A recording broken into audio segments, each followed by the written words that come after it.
Yo les gars, j'espère que tout va bien pour vous. Ces derniers jours, il y a eu plusieurs vidéos qui ont fait du bruit autour d'Mbappé, notamment sur la chaîne de Pablo avec le journal du Real et sur la chaîne de Riles avec Riles, tout simplement.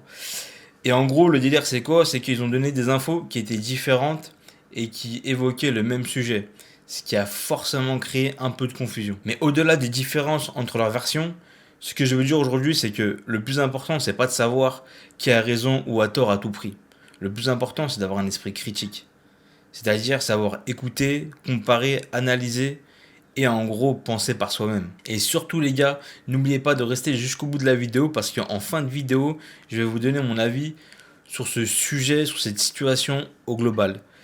Mais avant ça, n'oubliez pas de vous abonner, de partager en masse et de liker. Ça me soutient énormément et ça aide énormément la chaîne. Et je remercie tous ceux qui le font. Aujourd'hui les gars, avec tous les médias et les réseaux, il y a une quantité folle d'infos qui circulent. Et beaucoup trop de gens encore prennent tout ce qu'ils entendent pour acquis, sans recul et sans réflexion. Moi les gars, je ne dis pas que l'info de Pablo est fausse, ni que celle de Riles est vraie, ou l'inverse. En fait, j'ai pas les moyens de vérifier leurs sources, donc je ne peux pas trancher tout simplement. Par contre, ce que je fais, c'est écouter, prendre note, et ensuite je réfléchis. Est-ce que c'est probable? Est-ce que c'est cohérent avec ce qu'on sait du joueur, de son entourage, de l'environnement du club? Et c'est ce que chacun devrait faire. Utiliser son cerveau, se faire son propre avis, développer un esprit critique. Bon, suivez-moi bien les gars, ce que Pablo et Riles semblent dire tous les deux, c'est qu'il y aurait eu un mécontentement dans l'entourage d'Mbappé. Mais la nuance, c'est que Pablo dit que ce mécontentement a été remonté directement à la direction et à la présidence pour mettre la pression. Alors que Riles dit que non.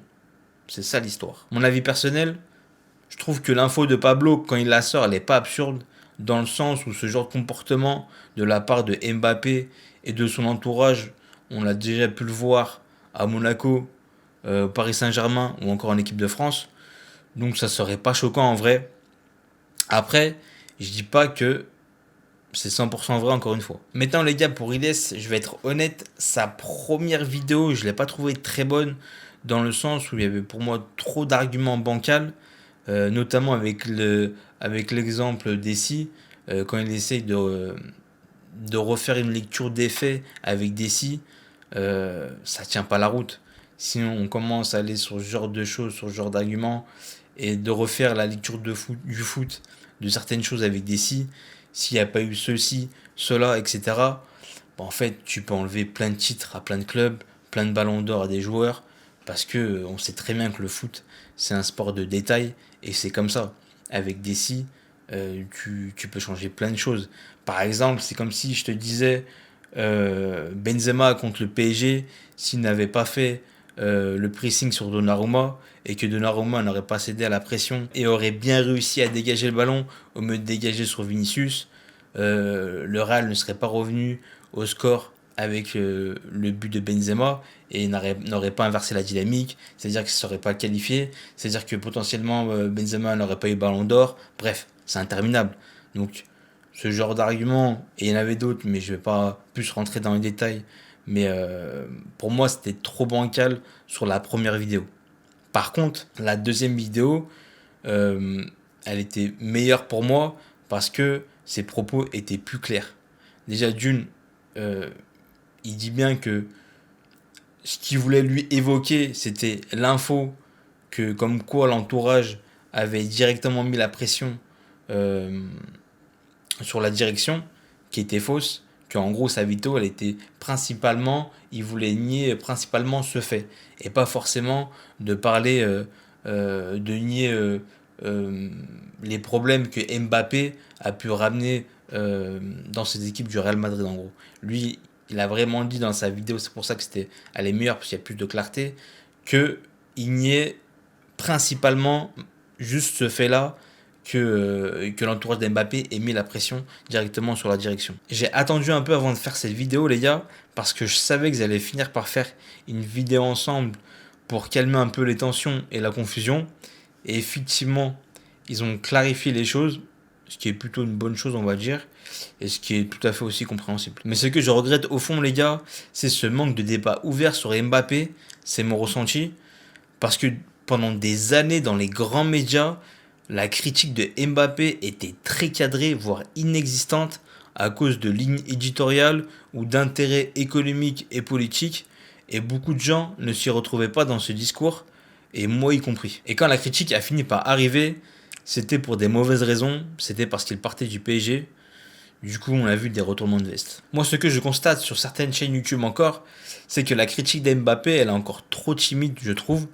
On a l'impression parfois qu'il faut qu'il rate toute une demi-saison pour pouvoir commencer à dire quelque chose. Et quand il y a des critiques, c'est souvent un demi-mot, d'où le surnom, le journal d'Mbappé pour Pablo, et l'étiquette pro-Mbappé un peu pour Riles. Et en fait, c'est pas que les gens sont anti-Mbappé, même si sûrement il y en a, c'est aussi que les gens, ils veulent un débat autour d'Mbappé honnête et équilibré. D'ailleurs, Riles, dans une de ses vidéos, dit qu'il est ouvert au débat sur Mbappé, c'est-à-dire sur son comportement, son niveau, son individualisme, sa cohérence dans l'équipe. Mais personnellement, je n'ai jamais vu de vidéo encore dédiée à ça. Pourtant, il y a matière. On ne peut pas faire comme si c'était dû au hasard que le PSG gagne tout depuis que Mbappé est parti et qu'il joue mieux, et que le Real joue mal et perd tout depuis qu'il est au Real. Ne pas vouloir faire de lien du tout, ça serait un peu de la mauvaise foi. Après, être nuancé, c'est bien les gars, mais attention, c'est pas forcément gage de qualité et d'objectivité.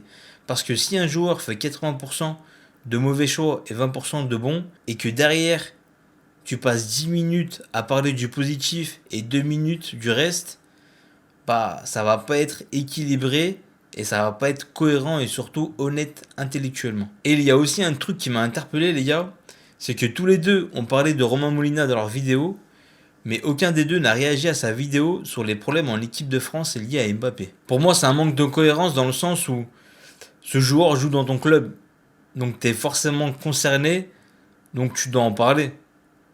Moi, je l'ai fait sur ma chaîne et j'ai l'impression d'être le seul à l'avoir fait en fait. Bref, les gars, ce n'est pas un drama.